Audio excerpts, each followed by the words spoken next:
eu vou trazer uma palavra bastante reflexiva, talvez um pouco didática, para te levar a uma compreensão acerca do ambiente espiritual que cerca a tua vida, a minha vida, a nossa vida. Neemias capítulo de número 4, nós vamos ler do versículo 1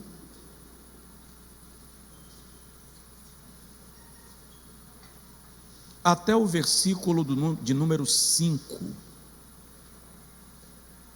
Todos encontraram, podem dizer amém? Está todo mundo aí? Amém. Todo mundo encontrou, diga amém. Aí, diz assim: e sucedeu que, ouvindo Sambalate, que edificávamos o muro, ardeu em ira, e se indignou muito, e escarneceu dos judeus, e falou na presença de seus irmãos e do exército de Samaria, e disse: que fazem estes fracos judeus?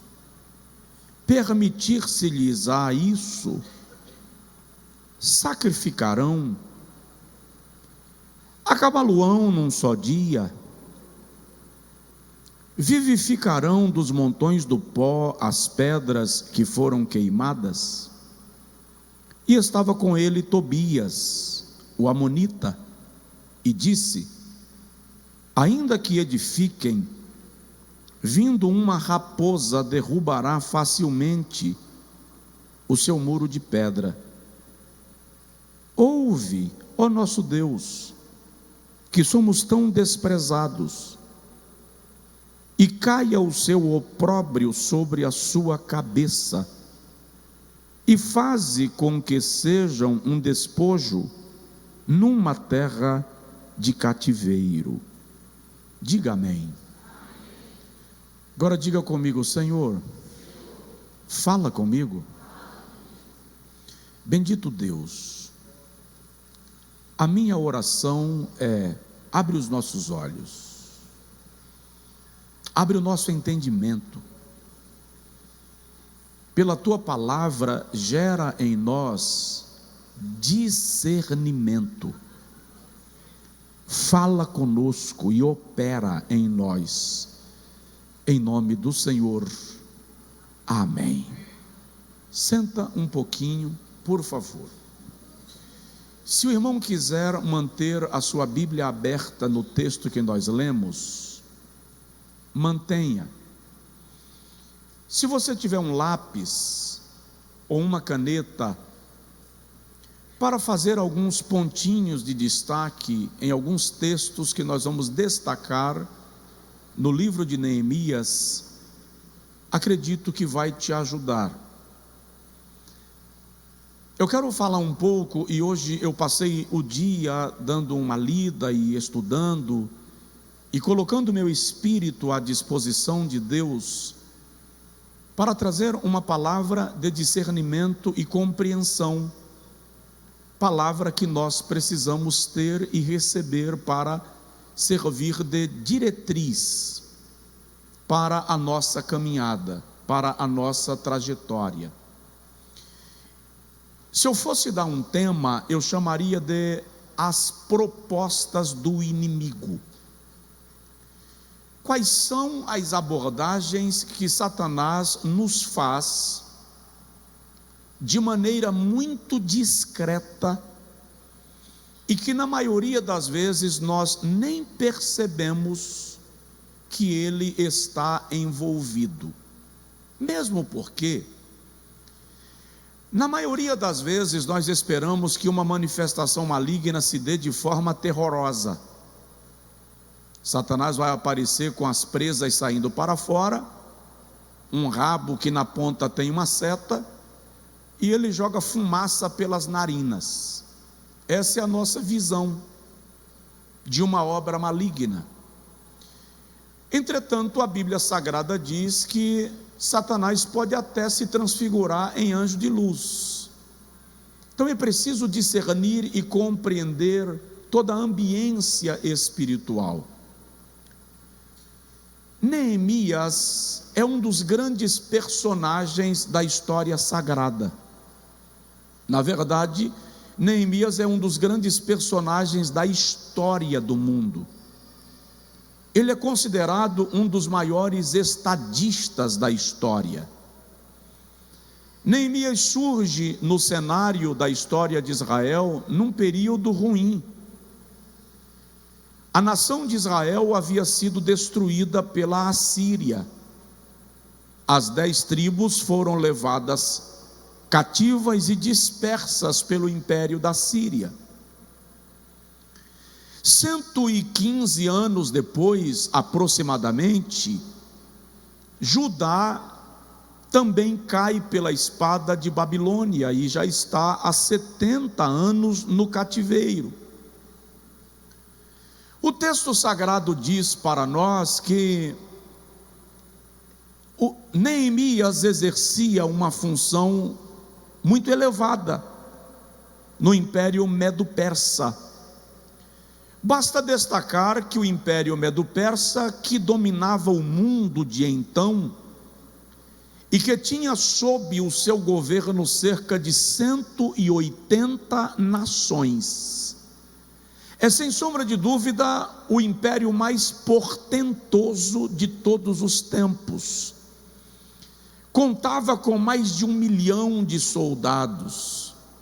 Neemias é o copeiro do rei. Parece não ser muito, mas o copeiro normalmente gozava da confiança e da intimidade do rei. Era uma função extremamente lucrativa, muito bem paga, visto que o copeiro era aquele que comia a comida que o rei haveria de comer antes que o rei provasse a comida. O copeiro era quem bebia a bebida que o rei haveria de tomar antes que o rei a provasse. Por quê? Porque era muito comum a morte de monarcas por envenenamento. Então o copeiro provava, porque se a comida estivesse envenenada, morria o copeiro, não o rei. Se a bebida estivesse envenenada, morria o copeiro, não o rei. Uma perguntinha básica: alguém aqui está querendo esse emprego? Levanta a mão. Resultado: era muito bem paga. E além disto, o copeiro tinha acesso direto ao rei e à família real. Se nós analisarmos do ponto de vista do estado em que Neemias se encontrava, ele estava muito bem, estava bem empregado, tinha acesso ao rei e morava na corte. Entretanto, no capítulo de número 1 do livro que nós acabamos de ler, a Bíblia diz que Neemias recebeu a visita de um parente seu, chamado Anani. E quando Anani veio de Jerusalém, à capital do império, e Neemias perguntou-lhe como estavam os habitantes de Jerusalém, Anani respondeu: a cidade está destruída, o templo foi incendiado, tudo foi saqueado, o túmulo dos nossos pais está em abandono, a muralha de Jerusalém foi destruída. A Bíblia Sagrada diz que Neemias começou a chorar, e ele orou e chorou, segundo os estudiosos, por cerca de 4 meses, acerca de Jerusalém e da condição que Jerusalém estava. Depois de 4 meses orando, chorando, jejuando, Neemias comparece diante do rei para o seu serviço, e ele está emagrecido, o seu semblante está decaído.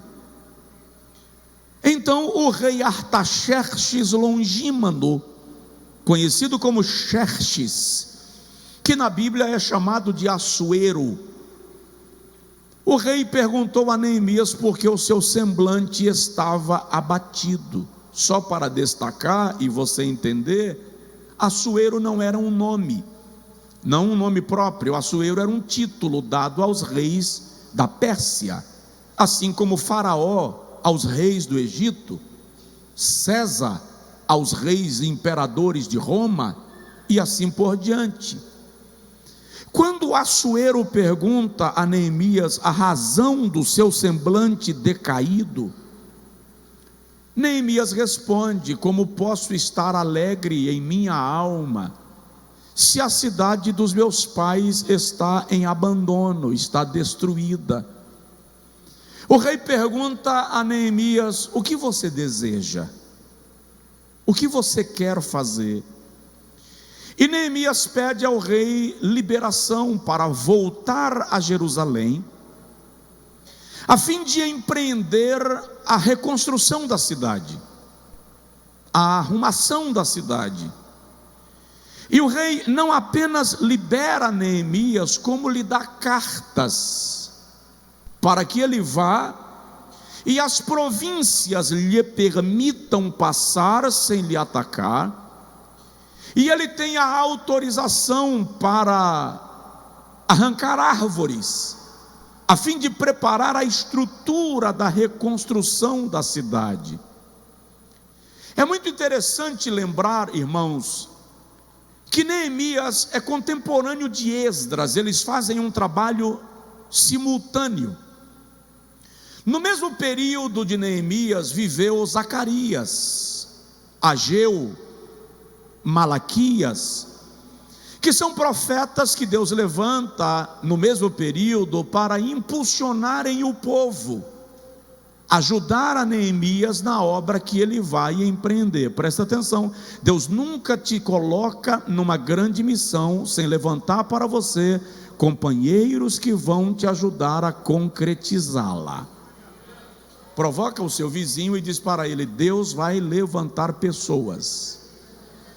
Muda a frase e diz assim: Deus vai levantar as pessoas certas. Deus vai levantar as pessoas certas. Então o Senhor levanta Esdras, Ageu, Zacarias, Malaquias, e Neemias chega em Jerusalém. A Bíblia diz, o próprio Neemias diz: eu não contei para ninguém o que Deus havia proposto no meu coração realizar. E ele diz que se levantou pela madrugada e circulou Jerusalém. Ele queria ver a condição que estava a cidade e quais eram os fatores mais críticos da sua reconstrução, da sua obra. O texto sagrado diz que Neemias conseguiu arregimentar os moradores de Jerusalém. A obra começou. Em apenas 50 dias, 52 dias, Neemias levantou toda a muralha da cidade, faltando apenas reparar as brechas, ou seja, fechar os locais das colunas e os portões e as portas da cidade. Porém, quando a obra estava avançando, porque até então ninguém cria que a reconstrução seria possível, quando os inimigos percebem que Jerusalém está em movimento e que a muralha está sendo reconstruída, eles se levantam. Os inimigos que se levantaram contra Neemias não eram inimigos quaisquer. Aqui no capítulo 4 ele cita Sambalate e Tobias. Sambalate era governador da província de Samaria. O texto diz que ele era descendente de Moabe. Vale destacar que, se o irmão lê Gênesis 19:37, os moabitas eram descendentes de Ló, da sua relação incestuosa com a sua filha primogênita. Mas presta atenção numa coisa: ele era governador de Samaria. Presta atenção, a oposição é proporcional ao tamanho da obra que você está realizando. Anota isso, se você estiver anotando. A oposição é proporcional à obra que você está realizando. Além de Sambalate, se levanta Tobias. Tobias era o comandante do exército de Samaria, era um general, era uma autoridade militar. Sambalate diz: nós vamos permitir que eles edifiquem os muros? Eles vão conseguir levantar das cinzas uma cidade que já foi aniquilada? Tobias diz: deixa rolar. Ainda que eles levantem o muro, será tão fraco que até o vento de uma raposa passando vai derribar o muro deles. Há um outro opositor que só é citado no capítulo de número 3, no capítulo 6, chamado Gesem. Gesem era governador dos arábios e também se uniu a Sambalate e a Tobias para impedirem a realização da obra. Entretanto, a Bíblia diz que apesar da oposição, a obra se concretizou. A obra foi terminada. A história de Neemias, o seu problema com Sambalate, Tobias, Gesem, revela para nós que toda oposição à obra de Deus será vencida. Eu vou repetir porque você não ouviu, e essa é uma palavra profética. Toda oposição à obra de Deus será vencida. Mas o que eu quero, e pode aplaudir, fique à vontade. O que eu quero analisar com os irmãos nesta noite é a estratégia que foi usada para tirar Neemias do foco, para tirar o povo de Jerusalém do alvo da construção da cidade.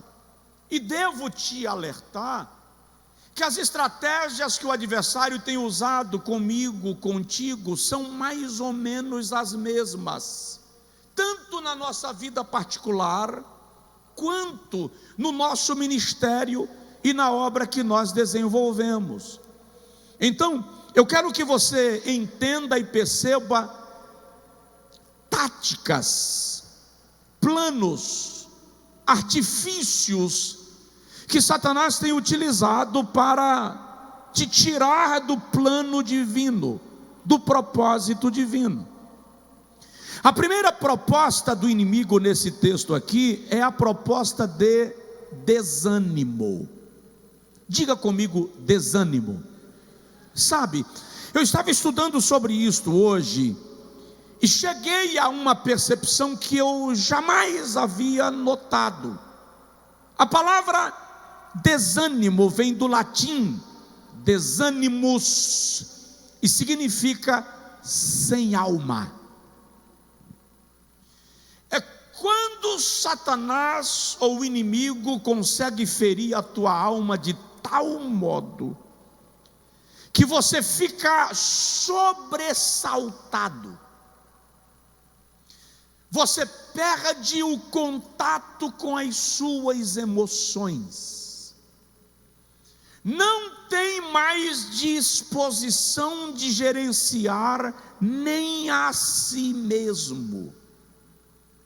O desânimo se aplica quando nós sentimos a falta de vontade de fazer aquilo que normalmente desenvolvíamos com total afinco, seja trabalhar, conversar, servir.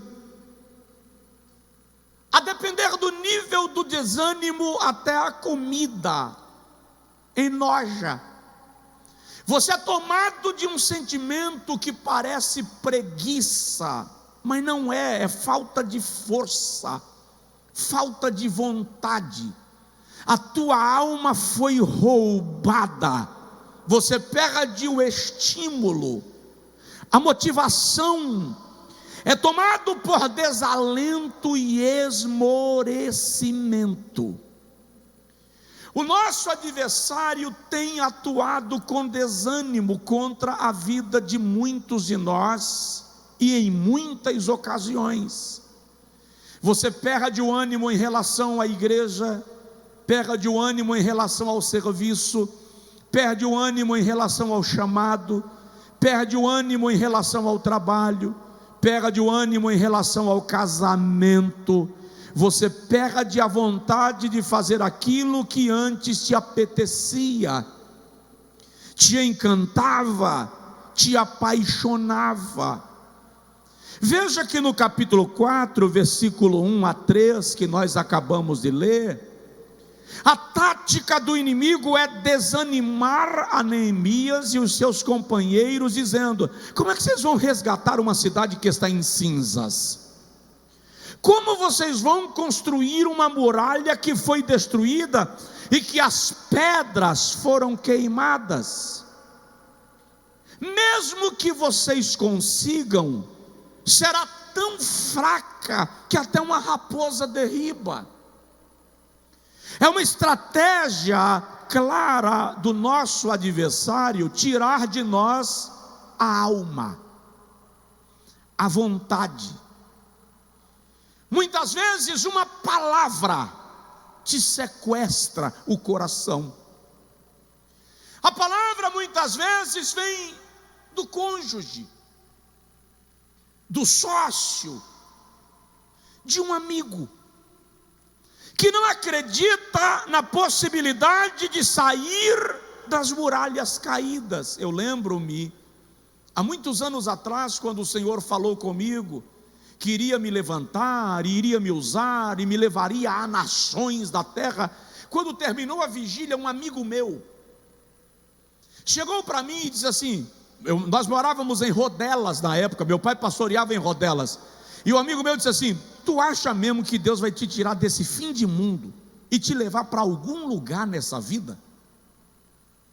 São palavras como estas que te roubam a visão, que roubam a semente que o Senhor terminou de lançar no teu coração. E é interessante, o desânimo rouba a fé, o desânimo rouba a expectativa, o desânimo te leva inclusive a questionar as promessas de Deus. Números capítulo de número 13, lá no versículo de número 25 a 29, quando Moisés enviou 12 príncipes para espiarem a terra de Canaã e trazerem notícias dela acerca das características da terra, a Bíblia Sagrada diz que 10 deles trouxeram palavra de desânimo ao povo. A terra é boa, mana leite e mel, mas os moradores da terra são gigantes, nós não temos condição de enfrentá-los. E a Bíblia diz que com aquela palavra de desânimo, eles inflamaram o coração do povo. Presta atenção nisso. Aquela geração inteira perdeu o direito de entrar em Canaã e morreu no deserto por causa do desânimo que os 10 espias lhes trouxeram. É preciso tomar muito cuidado, porque o desânimo tem o poder de tirar de nós o alinhamento com as promessas divinas. Por que eu vou para a igreja? Fazer o quê? Por que eu vou pregar hoje? Para quê? Por que ir para o trabalho? Por que querer restaurar o casamento? Por que querer inverter, reverter o quadro da minha empresa, da minha companhia? Você perde a capacidade de se esforçar quando o desânimo prevalece. E o incrível é que na maioria das vezes quem está do teu lado não compreende o teu desânimo e te julga, te censura, te cobra, porque não compreende que você está morgado no caminho. Mateus capítulo 15, lá no versículo de número 24, a Bíblia diz de uma mulher sirofenícia. A sua filha está em casa endemoniada. Marcos diz no mesmo relato que ela deixou a filha presa em casa. E ela vem clamando a Jesus e dizendo: tem misericórdia de mim. A minha filha está miseravelmente endemoniada. Aí a Bíblia diz que Jesus não lhe respondeu nenhuma palavra. Os discípulos, em vez de ficarem quietos, já que não estavam em condição de interceder, começam a dizer a Jesus: manda essa mulher embora, ela está gritando atrás de nós.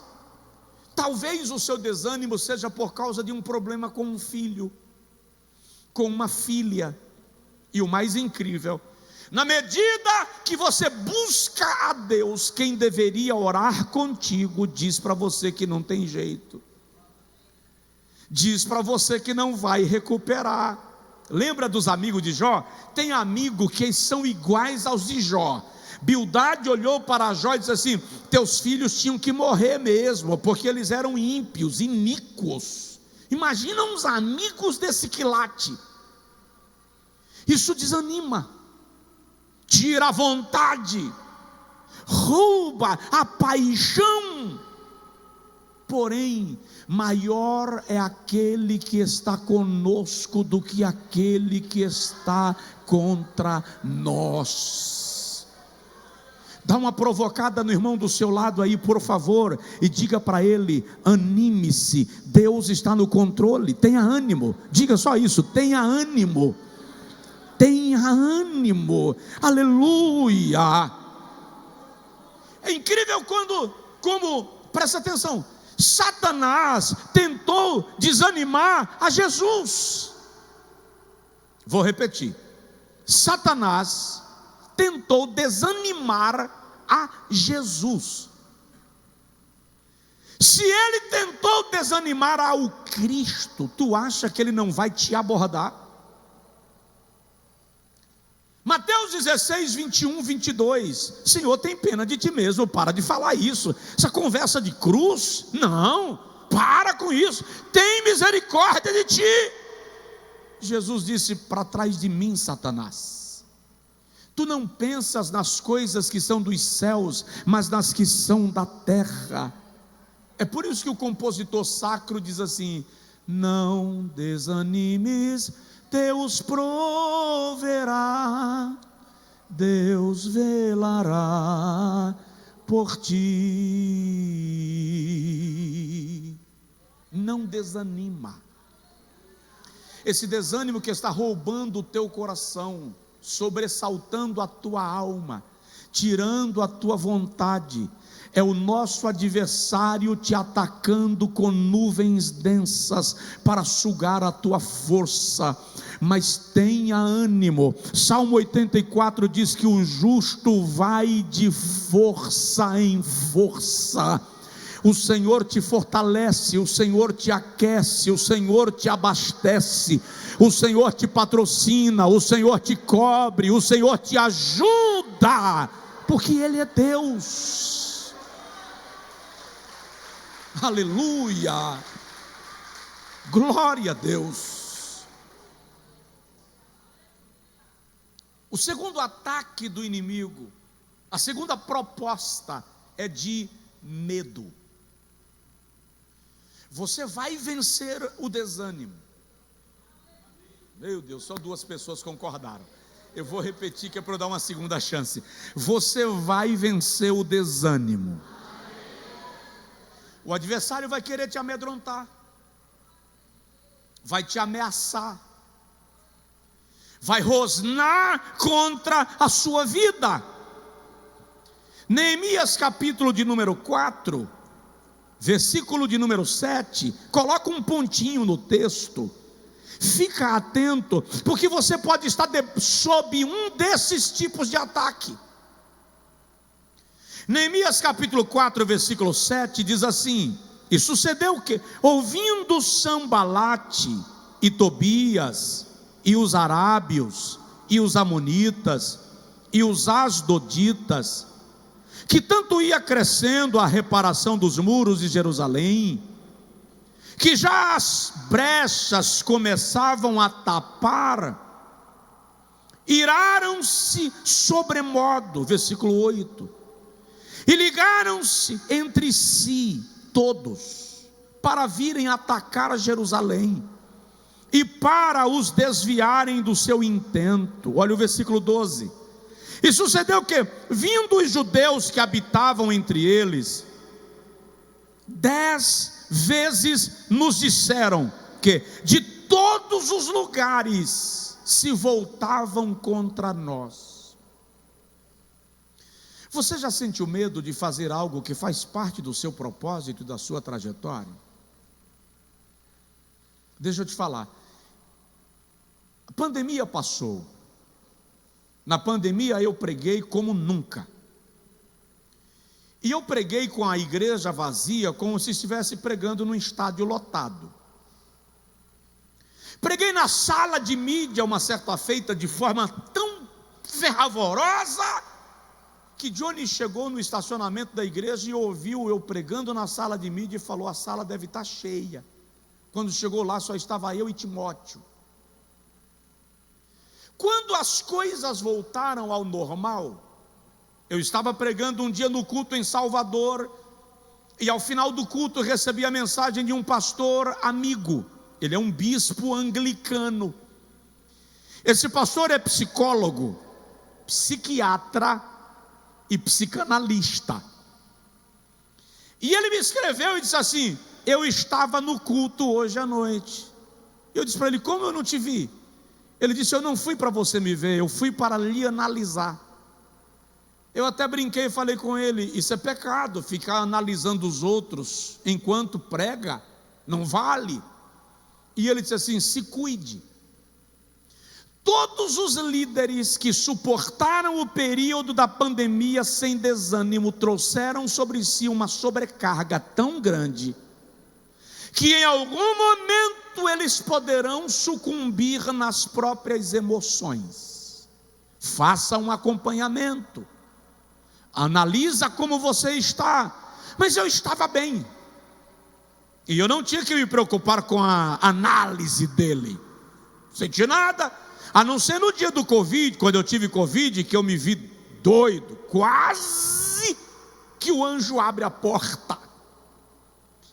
Mas eu estava bem. Porém um dia eu estava pregando em Recife, um sábado à tarde.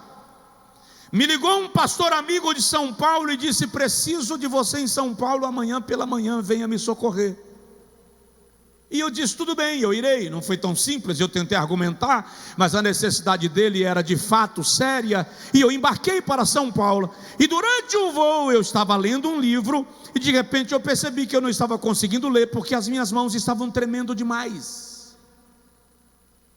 Quando eu olhei para a minha mão, eu estava com a mão suada, gotejando em cima da mesinha do avião. Parei, olhei para mim e vi que eu estava debaixo de uma nuvem de pavor, de desespero. Eu acendi a luz de alerta, chamei a comissária e disse para ela: olha, eu viajo de avião há pelo menos 30 anos, nunca tive problemas, mas eu acho que eu estou numa crise de pânico. Ela disse: o senhor toma o quê? Eu disse: não tomo nada, nunca tive. Não tomo nada, nunca tive. O senhor tem alguma coisa aí? Eu disse: tenho um tônicozinho de melissa, que eu tinha comprado, porque alguém me disse que ajuda, uma gotinha para você dormir mais rápido, ter um sono mais tranquilo. Comprei um tônico de melissa, nunca tinha usado, estava lá na mochila. Ela pegou minha mochila, me deu o tônico, eu abri, quebrei o lacre e virei todo na garganta. Mas quem disse que serviu? Já estava num nível que eu não tinha mais controle. Ela mandou os passageiros mudarem de lugar, os que estavam na mesma fila que eu. Um comissário sentou na janela, um sentou no corredor, me colocaram ao meio, me seguravam nas mãos, e as mãos tremiam descontroladamente. 1 hora de voo que restava virou um dia. Quando pousou, eu estava em desespero. Saí do avião querendo correr. Me levaram para um atendimento médico, me deram um calmante, mas a enxaqueca tomou conta de mim o resto do dia. E a grande batalha não é passar o dia, a grande batalha agora é me perguntar: como eu entro no avião para voltar para casa? É um nível que você não domina, que você não tem controle. O médico da companhia me medicou, vim embora, mas fiquei alguns meses, e em algumas ocasiões eu cheguei na porta do avião e simplesmente não consegui entrar e voltei. E em uma ocasião eu dei uma crise de choro no corredor de embarque, que eu não tive condição de seguir viagem. É quando o medo toma conta de você. Você já teve medo? Diga, nesse nível não, pastor. São ataques, são fragilidades, são batalhas que você enfrenta. E o incrível, o medo tem o poder de potencializar o inimigo. Quer ver um exemplo? Quem tem medo de barata, levanta a mão. Olha aí, ó. Imagina o tamanho do povo que tem medo de uma baratinha, bonitinha, envernizadinha. Quem tem medo de rã? Olha aí. Peça uma explicação e essa pessoa não vai conseguir te explicar. Mas o medo que eu estou falando aqui vai além. Não é pavor, não é fobia. É quando o adversário decide te parar pelo medo. Aí você não consegue sair de casa, você não consegue fazer o que fazia normalmente, você não consegue dormir à noite, levanta na madrugada apavorado, o inimigo te diminui para prevalecer contra você. É o que Golias tenta fazer com Davi. Não tem homem em Israel, me mandaram um moleque.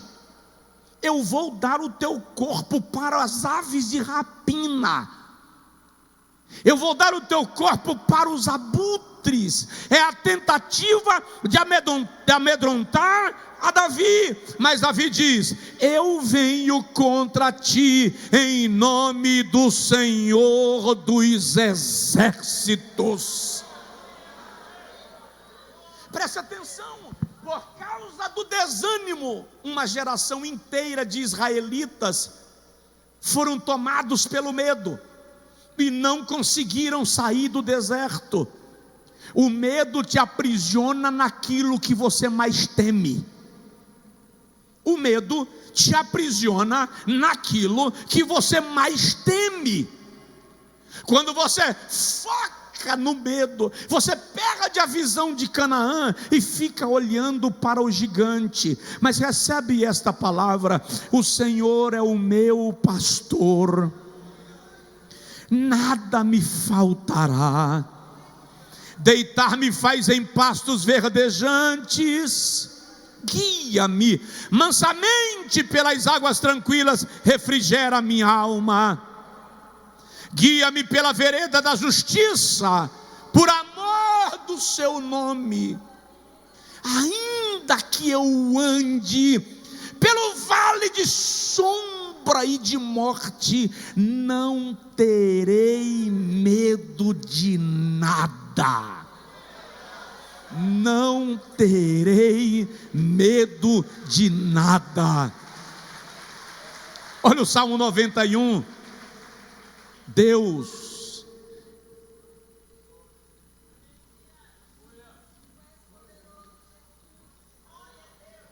aquele que habita no esconderijo do Altíssimo, à sombra do Onipotente descansará. Diz aí para o seu vizinho: descanse, descanse. Direi do Senhor, Ele é o meu Deus, o meu refúgio, a minha fortaleza, nele confiarei, porque Ele te livrará do laço do passarinheiro. Eu vou repetir para ver se você entende. Ele te livrará do laço do passarinheiro e da peste perniciosa. Ele te cobre com as suas penas, e debaixo das suas asas estarás seguro. Não temerás, não temerás espanto noturno, nem seta que foi de dia, nem peste que ande na escuridão, nem mortandade que assole ao meio-dia. Vou repetir: não temerás espanto noturno, nem peste que ande na escuridão, nem mortandade que assole ao meio-dia. 1000 cairão ao teu lado, 10.000 à tua direita, mas tu não serás atingido.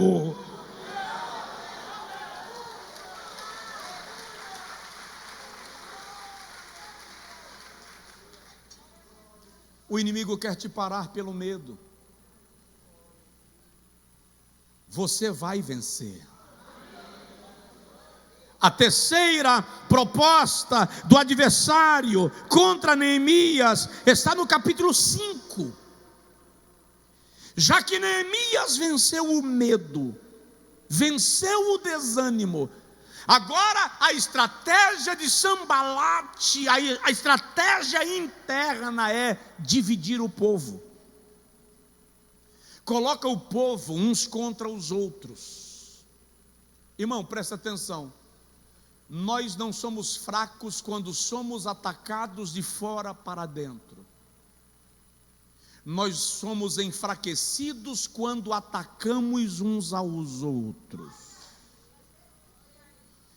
A Bíblia diz em Gênesis capítulo de número 13, eu já volto para Neemias, que os pastores de Abraão e Ló começaram a brigar. E o texto diz que Abraão chamou a Ló e disse assim: não é bom o que está acontecendo com os nossos pastores. Aí o texto diz assim: os jebuseus habitavam na terra. Por que o texto está falando da briga dos pastores de Abraão e Ló, e de repente diz, os jebuseus habitavam na terra? O que tem a ver uma coisa com a outra? Simples. Os jebuseus eram uma nação inimiga dos hebreus. Habitavam na mesma região, no mesmo ambiente geográfico. E eles estão vendo Abraão e Ló, os pastores de Abraão e Ló brigando. Abraão percebe que aquilo estava enfraquecendo a posição dele em relação aos jebuseus. Os jebuseus iriam se sentir à vontade para atacá-los a qualquer momento, porque eles estavam divididos. Então Abraão diz assim: é melhor separados, mas sólidos, do que juntos e trincados, porque essa trinca fará com que os jebuseus pelejem contra nós e prevaleçam. A nossa falta de unidade favorece demais a estratégia do adversário. A nossa falta de unidade favorece sobremaneira o nosso inimigo. Por isso que no capítulo 5 Neemias percebe, está havendo uma guerra civil. As famílias ricas de Jerusalém estavam emprestando dinheiro às famílias pobres e cobrando juros altos. É só ler do capítulo 5, versículo 1 ao 5. Olha bem para mim. Até Neemias havia emprestado dinheiro, cobrando juros. Ele diz aqui: Os pobres não estavam conseguindo pagar. E começou a nascer uma revolta no coração deles. Neemias chega a dizer: também eu. Uma prática interna gerou divisão no processo, e os inimigos estavam vendo. Então Neemias reúne todo mundo e diz assim: vamos mudar isto. Quem emprestou dinheiro, perdoe a dívida. Transforme isto em ajuda àqueles que são mais fracos, porque o Senhor trará a recompensa, o Senhor abençoará. Do capítulo 5, versículo 1, até o versículo de número 5, o que nós temos é a reclamação dos pobres, reclamando, queixando da atitude dos mais ricos. No versículo 7, Neemias diz que os nobres e os magistrados não queriam concordar que a dívida fosse liberada, mas ele toma a decisão de fazer disso um decreto. É impossível vencer quando nós internamente estamos pelejando uns contra os outros. Na verdade, quando nós guerreamos uns contra os outros, Satanás não precisa se dar o trabalho de nos atacar. Ele só precisa assistir à nossa idiotice e esperar que nós mesmos nos acabemos uns contra os outros. Quando Paulo escreve aos Gálatas, no capítulo 5, versículo 20, ele diz que as facções, partidos e divisões são obras da carne. Você toma santa ceia, mas você fala mal do outro. Você prega, mas você fala mal do irmão, não gosta do irmão. Eu não sei o que as pessoas pensam de vida espiritual.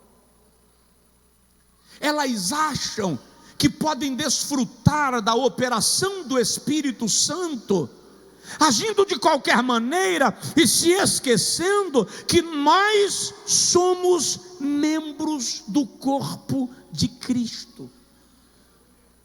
Provoca aí o seu vizinho e diz para ele: você não pode me atacar, você não pode guerrear contra mim. Toda divisão tem que ser vencida, é tática do inimigo. Eu acho engraçado, Feira de Santana tem aproximadamente 700 mil habitantes. Vamos trabalhar com a hipótese que nós tenhamos 150 mil evangélicos na cidade, 20%. Evangélicos, 150 mil evangélicos, 20%. Mas eu preciso que você entenda, ainda temos 550 mil pessoas que não professam a fé cristã, evangélica, protestante. Vou ser bem específico. Existem alguns que se declaram cristãos, é bem verdade, mas entre os chamados cristãos estão aqueles que usam drogas, que se prostituem, que cometem crimes, que na hora que comete um assassinato faz o sinal da cruz, é chamado de cristão, que oferecem oferendas a entidades malignas, também são chamados de cristãos. Alguns desses chamados cristãos estão nos presídios, são presidiários. Alguns dos chamados cristãos são chefes do tráfico, da prostituição. E nós, em vez de ganharmos almas para Jesus pelo poder do Evangelho, para transformá-los pelo poder do sacrifício da cruz, estamos disputando para ver quem prega melhor, quem canta melhor, quem faz o melhor evento, quem cresce mais. Que tipo de cristianismo é este?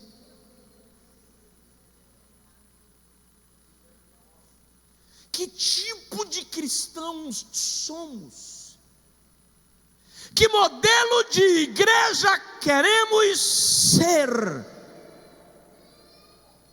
Nós precisamos entender: Satanás quer dividir a sua casa, Satanás quer dividir a sua empresa, Satanás quer dividir o departamento da igreja onde você serve, Satanás quer dividir a tua própria alma. Mas nesta noite nós profetizamos e declaramos o Salmo 133, que o orvalho de Hermon seja derramado sobre a nossa vida, que o óleo precioso sobre a cabeça, que desce sobre a barba de Arão, seja derramada sobre a igreja do Senhor Jesus. Só quem pode dá glória a Deus e louva, engrandece a Jesus. Eu não quero que você ouça a minha pregação e vá para casa sem se incomodar. Alguma coisa tem que mudar em nós. É preciso que a nossa postura mude, que a nossa mentalidade mude. A quarta proposta do diabo para Neemias, você vai entender que essas propostas vêm contra você. Aproximação. Eu tentei te desanimar, não consegui. Tentei te vencer pelo medo, não deu certo.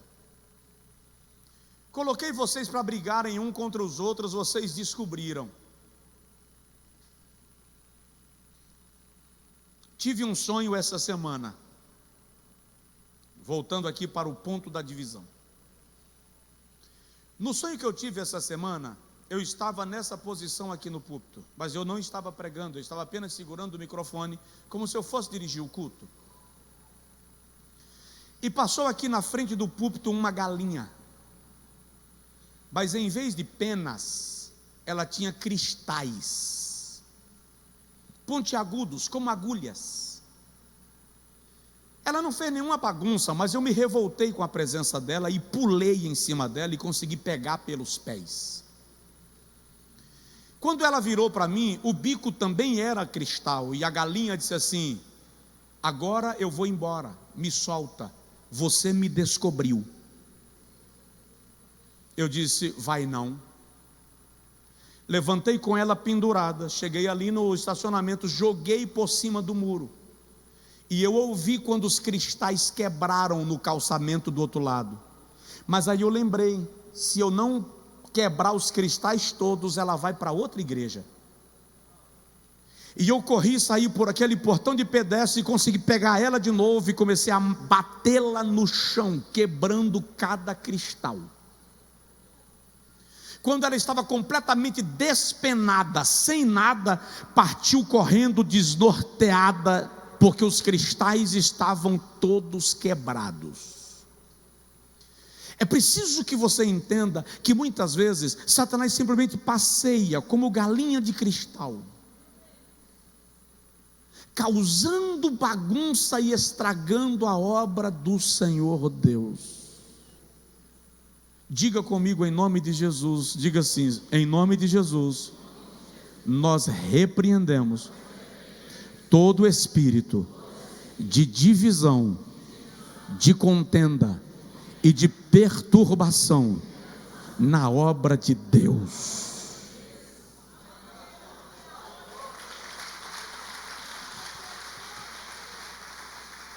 A quarta proposta, aproximação. Já que eu não te venci pelo desânimo, pelo medo, pela divisão,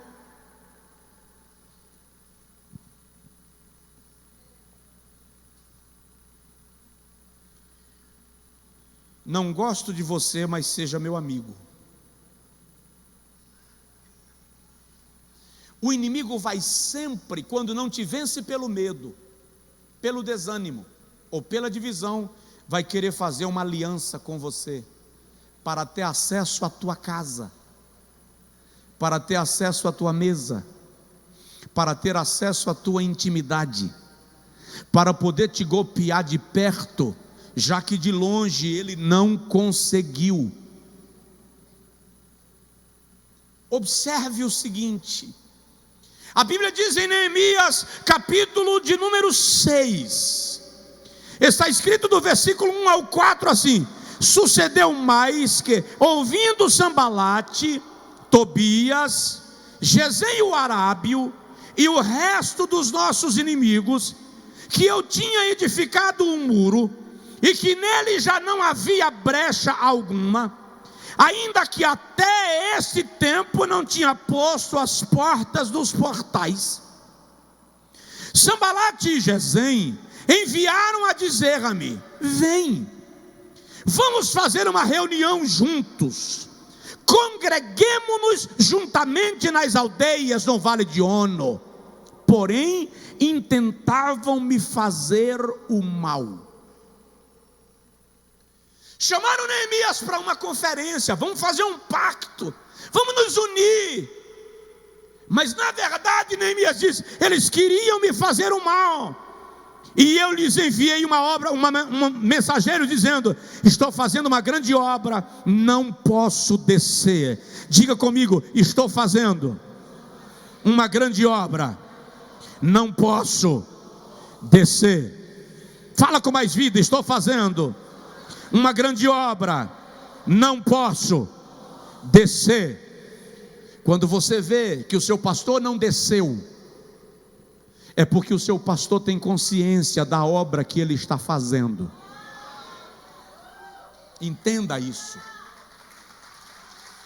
Estou fazendo uma grande obra, não posso descer. Não faça aliança com o inimigo. Só que muitas vezes você se engana, porque o inimigo vem com cara de cachorro que caiu da mudança. Aí você pega o cãozinho tadinho e coloca dentro de casa. Só que ele não tomou a vacina da raiva.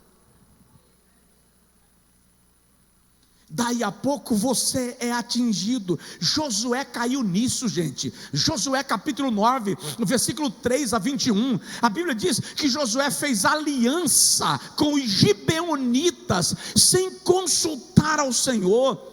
E os gibeonitas eram a próxima nação que Josué teria que derrotar. O inimigo vai sempre tentar infiltrar no teu ambiente. Vai querer um emprego na tua empresa, vai querer um lugar na tua mesa, vai querer ir tomar café contigo, vai querer viajar no teu carro, que é para ouvir a tua intimidade, é até para aparecer com você, porque depois que ele falar alguma coisa de você, as pessoas vão acreditar, porque afinal de contas andava contigo. Presta atenção, eu não sei se vocês viram, viralizou um vídeo aí uns meses atrás, de uma reunião de algumas pessoas do satanismo.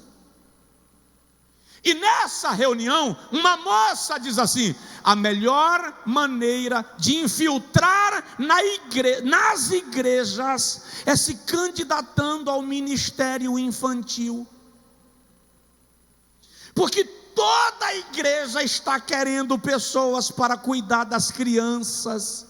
Então você chega lá, finge que é membro da igreja, se torna membro, pede para atuar no departamento infantil, e ela ainda diz assim: ninguém vai lá ver o que está sendo ensinado. Ela ainda diz isso. Amanhã eu tenho reunião com a equipe infantil, porque esse é um fator que não pode ser ignorado. Ela diz assim: é só lá na salinha você ensina, você não alcança essa geração, mas doutrina a próxima. Aproximação. Cuidado com quem você leva na sua casa, cuidado com quem você coloca no seu carro, cuidado em para quem você conta os seus problemas. Vigia. Hoje na mesa eu estava me lembrando de um fato que me ocorreu há alguns anos atrás. Há uns 16, 17 anos atrás. Eu recebi no gabinete da igreja uma senhora que veio de um outro país. E ela disse assim: eu aceitei a Jesus através da transmissão dos seus cultos, e eu vim aqui para confirmar a minha decisão por Cristo. E aquela mulher permaneceu vindo e participando de cultos na igreja durante uns 4 anos seguidos. Anualmente ela vinha. No último ano que ela veio, ela colocou na mesa do gabinete da igreja um talão, mas não era um talão de cheques comum. O nosso talão de cheque vem com 20 folhas. O talão que ela me trouxe parecia um caderno. Em cada folha tinha 5 folhas de cheque e 20 no total, 100 folhas de cheque, capa preta, Bank of London, um talão de cheques do Banco de Londres. As 100 folhas estavam assinadas, as 100. E ela disse: vou deixar com o senhor. Quando o senhor precisar usar, não precisa ligar para perguntar se pode e nem perguntar quanto. Use. Está coberto, está pago. Esse talão ficou guardado numa pasta minha por uns 5 a 7 anos. Nunca usei uma folha. Rasguei depois desse período, dei fim, e repito, nunca usei uma folha, nem para comprar uma coxinha no aqui e acolá. Eu até comentei na mesa hoje, não lembro o assunto que a gente estava tratando, que eu falei assim: ainda bem que ela não colocou esse bendito talão em certas mãos, porque se ela colocasse essa porqueira desse talão em certas mãos, tinha entrado cheques em valores. Mas presta atenção, não deixa o adversário encontrar em você ponto vulnerável para se aproximar tão confortavelmente. O que eu quero dizer com isso, por que eu citei esse exemplo? Porque essa irmã nova convertida deu um voto de confiança do tamanho desse prédio no pastor. Se o pastor comesse pipoca de encruzilhada, tinha feito uma bagunça na vida dela.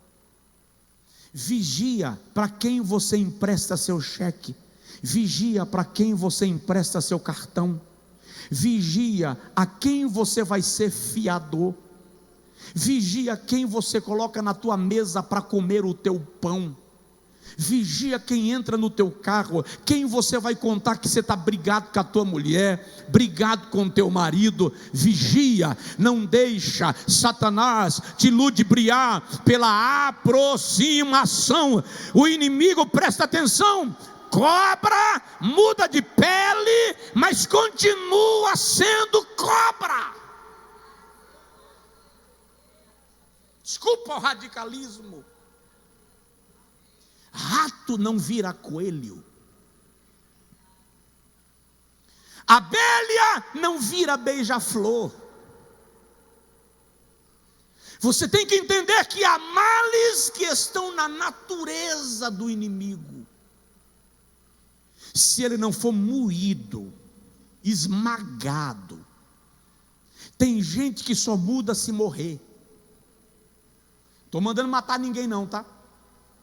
Eu estou parafraseando um texto bíblico. Jesus disse: se o grão de trigo não cair na terra e morrer, ele não produz. Tem gente que tem que passar pela olaria, ser esmagado, amassado, pisado, Deus tratar, sacudir, mexer na velha natureza, transformar. Quando estiver transformado, você ainda vai olhar e vai dizer assim: deixa Jesus começar a mostrar os frutos da transformação. Por quê? Porque se aproximou para te alcançar. E eu estou falando do que eu entendo. Quantas vezes, na minha ingenuidade idiota, deixei gente se aproximar ao ponto de conseguir me acertar de perto. Mas o Senhor vê tudo e responde a todos. Diga comigo assim: o Senhor vê tudo e responde a todos. Já vou terminar. A quinta proposta do inimigo: calúnia. Já que você não fez amizade comigo, já que você rejeitou se reunir comigo,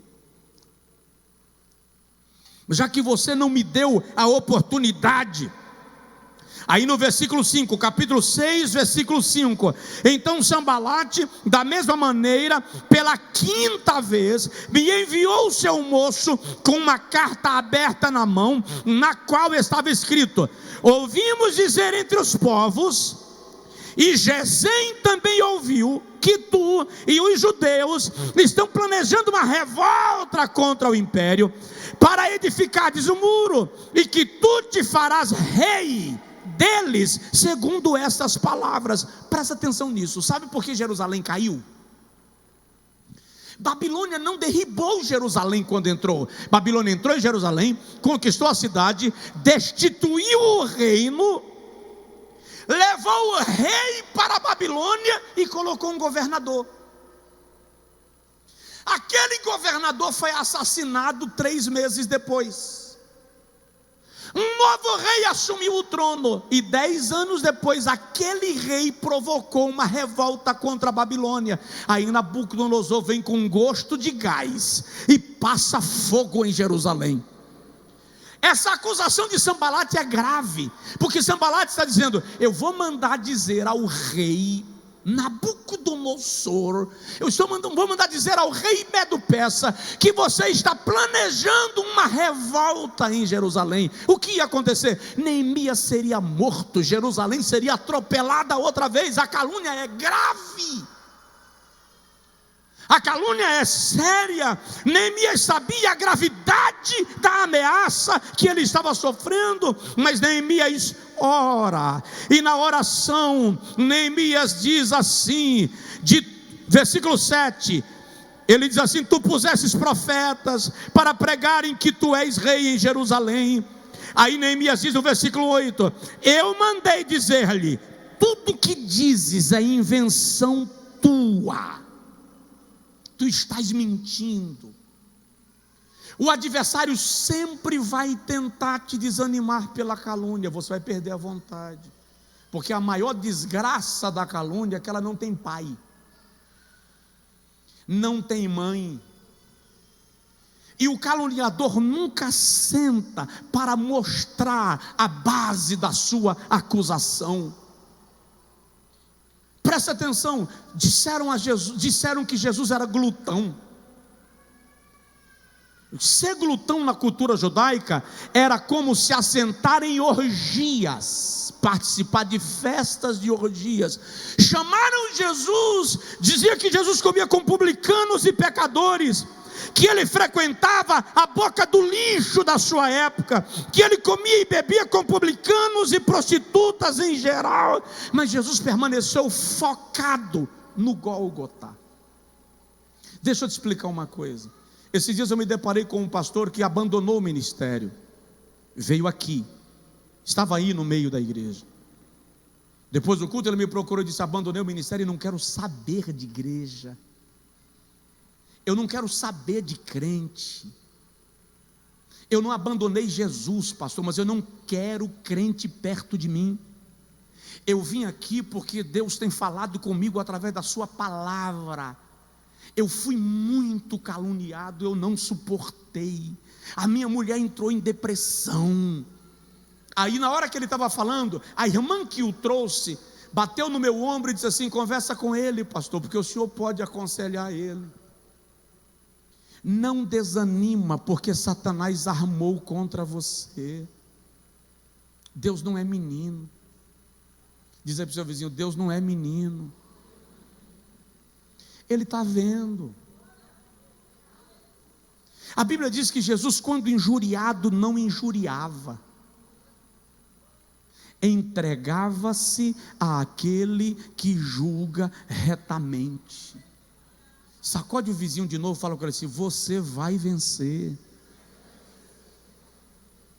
Desanima não, você vai vencer. Deus é contigo. Deus está com você nessa batalha. Já estou terminando. Eu só quero que você entenda que são estratégias que Satanás está usando contra você. Eu atendi um pastor um dia desse, que ele falou assim: fui acusado de agressão física contra a minha mulher. No tribunal o juiz me deu voz de prisão. Pastor, eu nunca nem pensei em agredi-la. Eu nunca agredi a minha mulher, nem por pensamento. Mas quando eu ia saindo do tribunal para ser preso, o juiz fez uma pergunta. E na pergunta, a minha acusadora caiu em contradição. Porque eu fui para o tribunal em jejum. Eu passei a noite de oração, pastor, e eu disse a Deus: o Senhor me viu, o Senhor sabe, e Deus me deu livramento, pastor, já na linha da algema. Diz aí para o seu vizinho: Deus vai te dar vitória. Qualquer que seja a área onde você esteja sendo abordado pelo adversário, Deus vai te dar vitória. Não caia, não desanime, não morra. Deus está vendo e Ele é fiel e poderoso para te ajudar.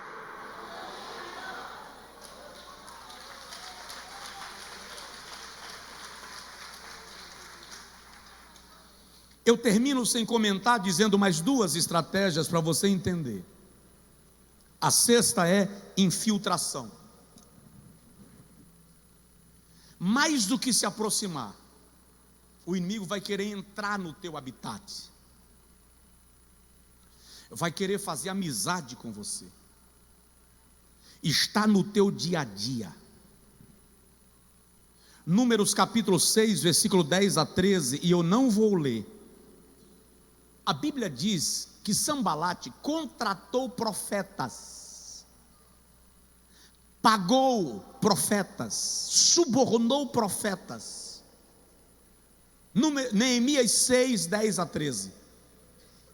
Subornou profetas para dizer a Neemias: te esconde no interior da casa do Senhor. Te esconde no lugar santo dos santos, para que você não seja morto. Neemias vai e diz assim: eu entraria no lugar santo dos santos. Neemias lembra que Uzias morreu de lepra, porque entrou no lugar santo dos santos. Aí Neemias diz assim: eu entrar no lugar santo dos santos, eu sou governador, eu sou estadista, eu sou construtor, eu não sou sacerdote. Se eu fizer isso, eu pecarei contra o meu Deus. E aí, depois Neemias diz que ele mandou averiguar e descobriu que Sambalate havia subornado profetas para lhe enganar. Irmão, presta atenção numa coisa.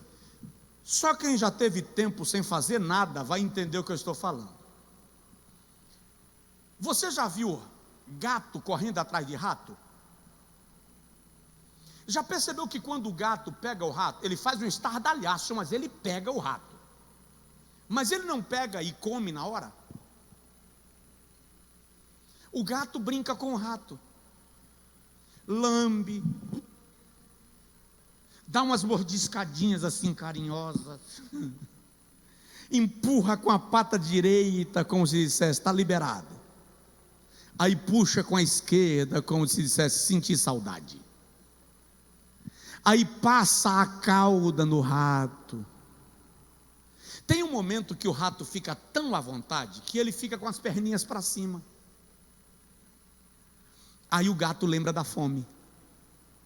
Quando o gato lembra da fome, não dá tempo correr mais. Presta atenção. Satanás nunca vai infiltrar na tua vida, na tua casa, e não é só o diabo não, tem gente também que é inimiga, nunca vai infiltrar na tua casa te ameaçando, vai se aproximar como amigo,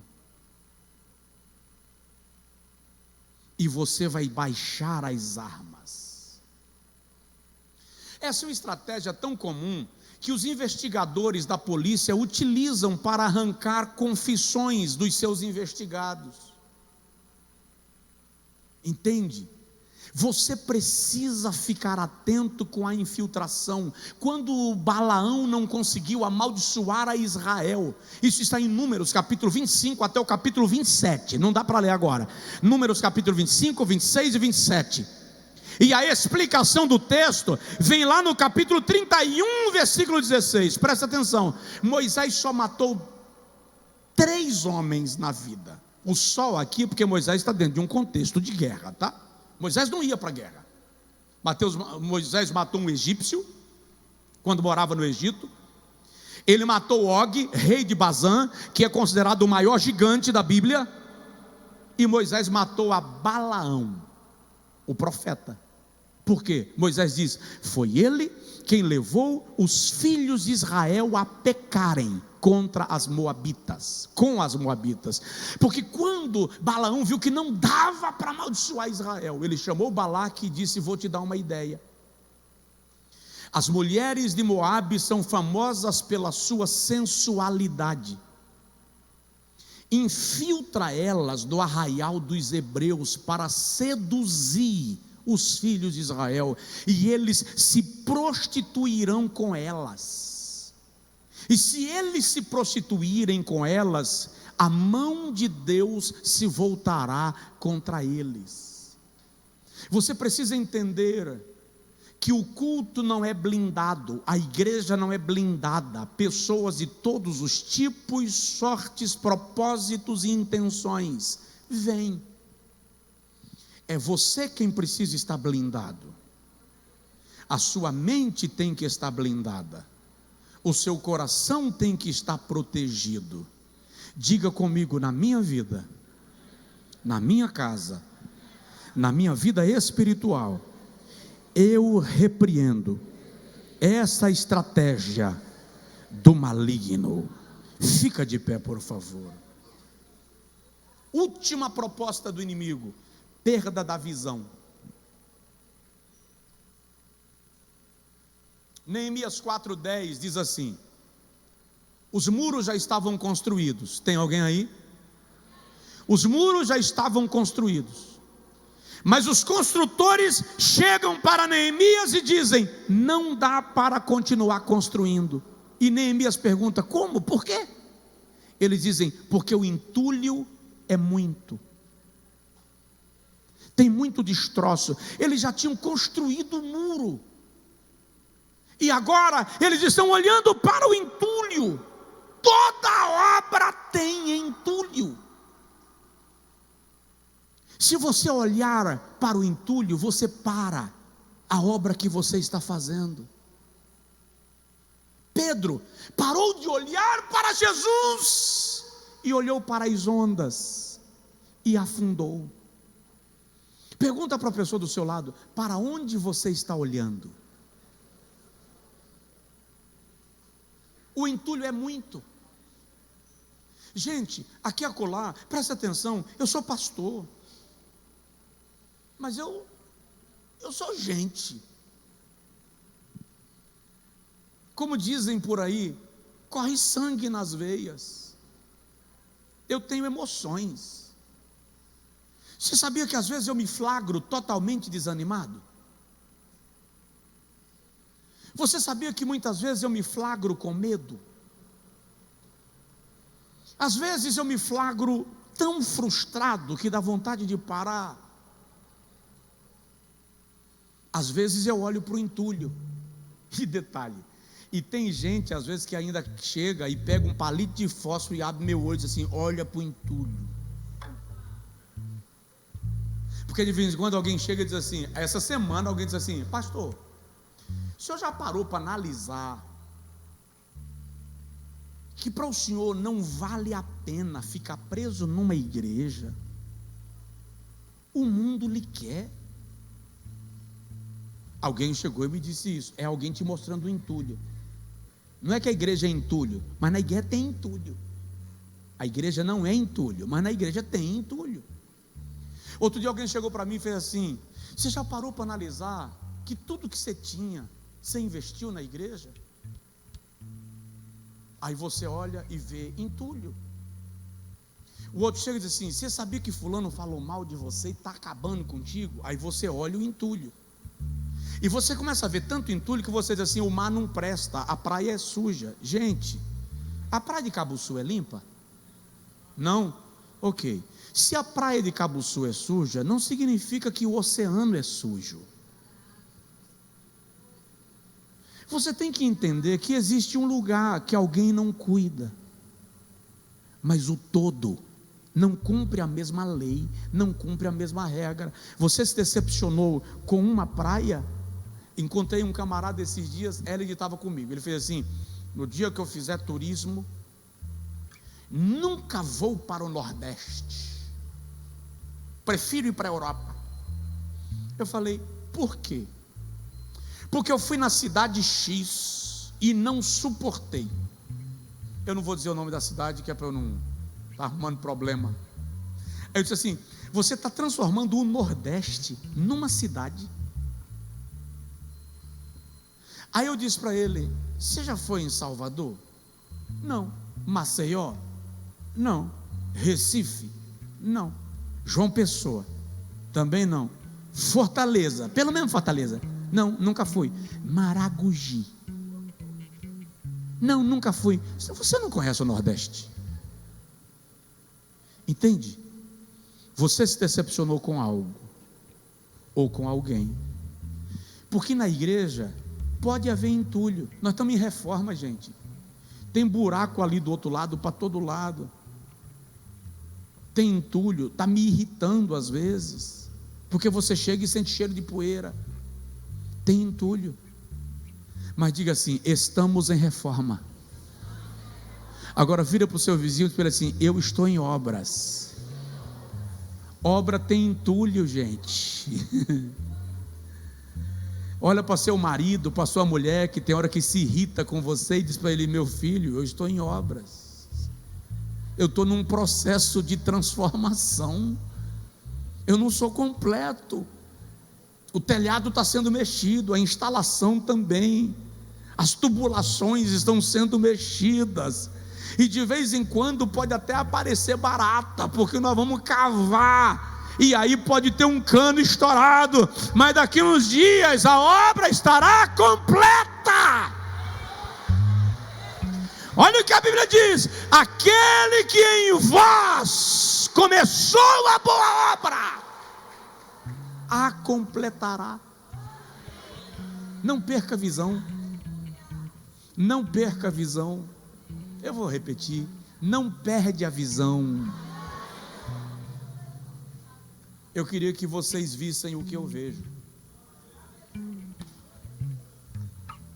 Se vocês vissem o que eu vejo, mesmo desanimando, mesmo entristecendo, vocês iriam dizer como Moisés: eu não arredo de estar na tua presença, eu não vou abrir mão do propósito. Aleluia. Deus tem coisas grandes para fazer. A minha oração agora por cada um de vocês é a oração que Eliseu fez por Geazi. Eliseu ora por Geazi e diz assim: Senhor, abre-lhe os olhos para que ele veja. Diga comigo: Senhor, abre os meus olhos para que eu veja. Senhor, eu quero te pedir pelos que estão aqui, pelos que estão em casa, por aqueles que estão sofrendo ataques de desânimo, de medo, de divisão em casa, na empresa, na família, no departamento da igreja. Eu clamo por aqueles que estão vivendo, Senhor querido, a consequência de uma aproximação não vigiada, por aqueles que estão sofrendo calúnias, por aqueles que estão sofrendo a infiltração de alguém que entrou para maquinar o mal. Sim, Senhor, o Senhor me mostra gente que recebeu presente consagrado a entidades malignas, gente que comeu comida oferecida com um propósito a entidades malignas, gente que por causa de tudo isso perdeu a visão, só vê entulho no casamento, entulho no emprego, entulho na empresa, entulho na igreja, entulho na família. Faz essa pessoa enxergar, Senhor, que não existe obra sem entulho. É melhor entulho de uma obra que está sendo realizada do que o ambiente aparentemente arrumado, com ratos no sofá, baratas na cozinha, aranha debaixo da cama. Eu estou, Senhor querido, te dizendo algo muito sério, e o Senhor conhece. Limpa, limpa, limpa a casa, a empresa, a família que foi contaminada. Limpa. Faz o teu servo entender, Senhor, que aquele amigo que vai pedir para se afastar, ou que vai se afastar em silêncio, é o Senhor mandando ir, porque o Senhor vai levar o teu filho a uma nova etapa, o Senhor vai levar a tua filha a uma nova etapa. O sócio que pediu rompimento da sociedade, é o Senhor mandando ir, porque às vezes é preciso que Ló se vá, para que Abraão enxergue o seu lugar. Mas não deixa, Senhor, que nós percamos a batalha para o desânimo, para o medo, para a contenda, para a calúnia, para a infiltração. Não. Nós somos o teu povo e nós recebemos a autoridade do céu. Agora, se você puder, ergue as suas mãos aos céus e ora de verdade. Erga a sua voz e ore. Erga a sua voz e ore. Erga a sua voz e ore. O Senhor está te dando uma grande vitória a partir desta oração nesta noite. O Senhor vai abrir os teus olhos. Tem gente aqui que está com decisão tomada e o Senhor vai mudar a tua decisão. Olha o testemunho que eu li no início. Deus vai te dizer que você precisa mudar a decisão. Você queria estar lá, Deus está querendo você aqui. Você queria aqui, Deus está te querendo lá. Você precisa entender que é preciso andar na vontade e no propósito divino. Muda, Senhor. Toma, Senhor, o coração do teu servo, toma o coração da tua serva, e agora gera no teu filho e na tua filha um renovo espiritual que traz conforto, gera conforto, gera paz, tira o turbilhão da alma, gera paz. Em nome de Jesus. Se for possível, estenda a mão em direção à pessoa do seu lado e ore por ela, dizendo ao Senhor: concede paz,